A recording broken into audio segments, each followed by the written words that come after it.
So let me just go to give my submissions as follows. One, is the Kenyan problem political or economic? Because the president noted that he wants to meet politicians. So that was clear in his message. I'm willing to meet politicians. So according to me, I believe the Kenyan problem is economic, not political, and maybe should not even be shared by those politicians. Then the second thing that I'm concerned about the president's speech, but even from what my brother Charles has said, does it mean we have abandoned better bottom up economic transformation agenda? Now we want to jump into the so-called National Economic Development Charter. When I came sharply and said bottom up cannot work, will not work, has never worked, and will put us into trouble, which it has done, they went after me. I lost my job for it. Are they now confessing that I was right and they were wrong?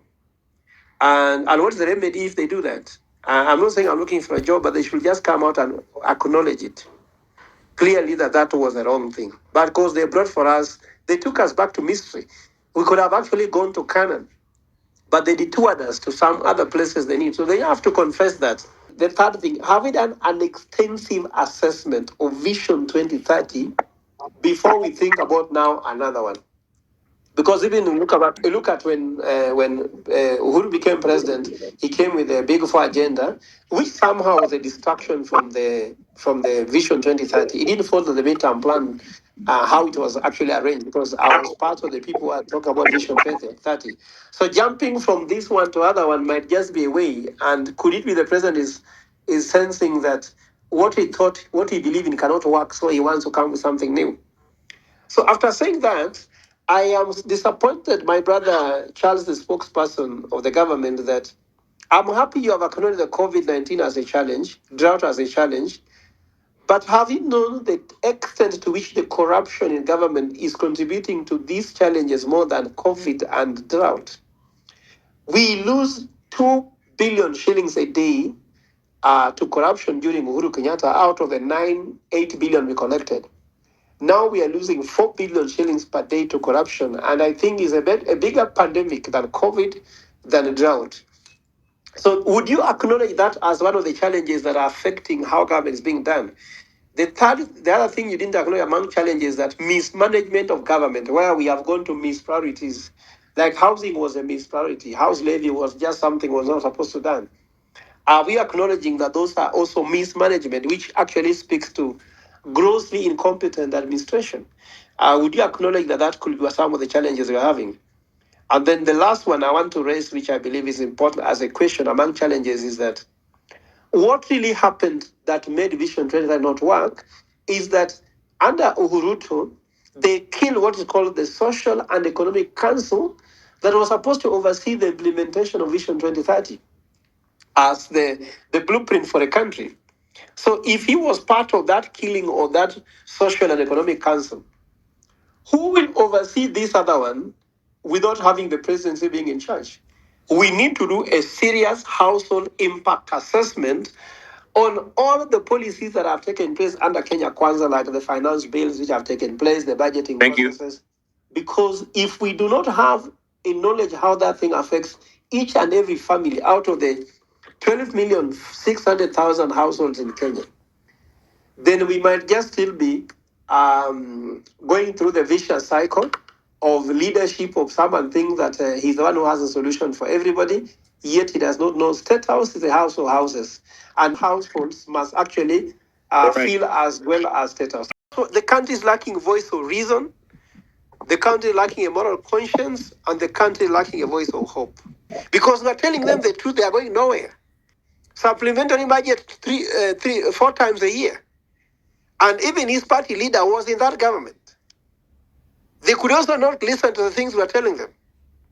So the problem we have in this country is that at the moment, in spite of the fact that we are blaming government, the opposition has remained ideological nihilists who are not able to think and come with something other than criticize.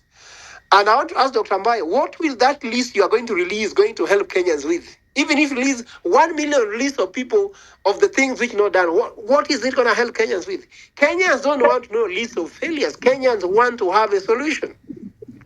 Could you, on that 10th also, come with a list of the things that you'll do which are superior to what the government is doing?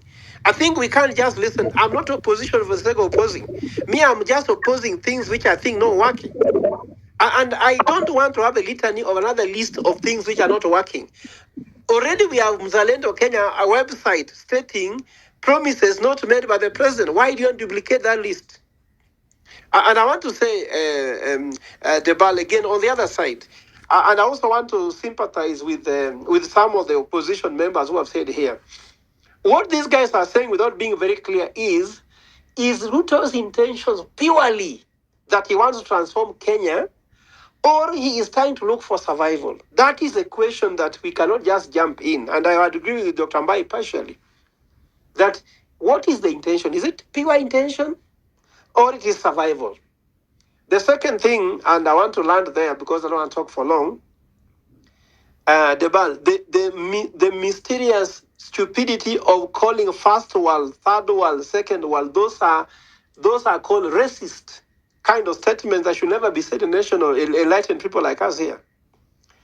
I repeat that I said before. First world was USA. Second world was USSR. Third world was any other country that opposed USA and USSR. And we better talk about world class, not first class, first world. First world are racist statements. They are not economic statements at all. So Singapore you're talking about was a third world country because they opposed the first and second world. Japan was a third world country. They opposed the second one and third one. A point of information, so Prof. I want to say clearly that I know you say analogies. A point of information, Prof. Even if you talk about analogy, let us have right analogies. Professor Ogolla. We don't want to false analogies here. Professor Ogolla, a point of information, please. I don't think you can inform me, Frederick, on economics. Don't say information. No, I'm not informing you of economics. I don't even know your level of economics, but it's okay. I just want to inform you. Knowledgeable about it. You don't know. You're talking to a man of the created economy. No, we don't know. Let's not take that particular lane, please. Yeah. Oh, Fred, you had your point. Okay. No. Point of information, please. Just give your point. I just want to inform. Just give your point. I just want to inform Professor Ogolla. Give your point, Fred. He has used the word of first class. If you read, I mean, if you are an economist, I'm sure you have read the report by Professor Nyong'o. They have talked about Kenyans' journey to first world status, which is false. That's what that is the wording. The fact that Nyong'o says that. No. I am not arguing about if it is right or wrong. I'm just telling you because you said you should use the word first word. Okay, let's not get caught up on semantical hang-ups. Right? No. Yeah, let's not really Fred, get you're caught out up of order. You can't say first world because Nyong'o says it. It does not matter whether Nyong'o says it or not. He's wrong.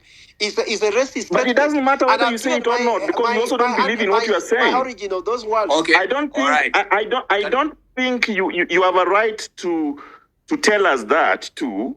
We believe in what we understand and perceive. The fact that you don't understand you or perceive or understand does not make it right, friend. These are documents. These are Professor. You are not the only professor we know. We have seen professors. We have been taught by professors too. You're going out of order, please. Let's not call out each other on that particular. Can I say something?